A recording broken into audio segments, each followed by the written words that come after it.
Uy, paano ba kasi ako napadpad dito sa Dubai? You know, I arrived in Dubai with a suitcase, dreams, and doubts.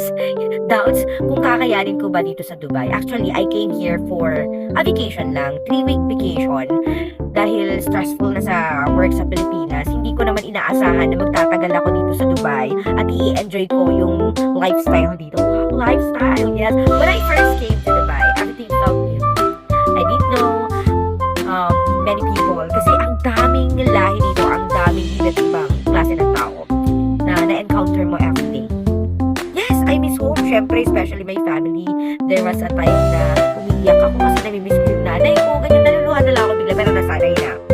I had to adjust to a different culture and way of life dito.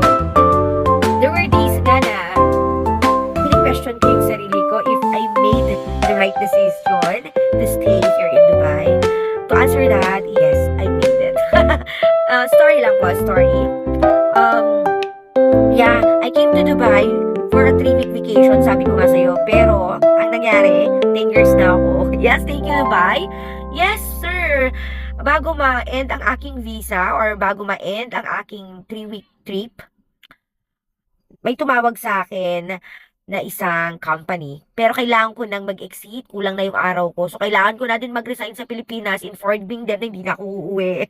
Yes, sir. Yes, ma'am. Ganun yung nangyari dito. Lucky me, ha? Kasi, hindi ganun kahirap ang maghanap ng trabaho dati. Kasi nakita ko lang yung una kong trabaho sa isang coffee shop, sa isang classified ads ng isang newspaper, local newspaper dito. Marites kasi ako, mahilig ako magbasa ng mga news, ng mga artista, mga ganon. Tapos nakita ko dun sa may likod, hiring customer service, send your CV sa number na to, ganon. Eh meron na akong UAE number.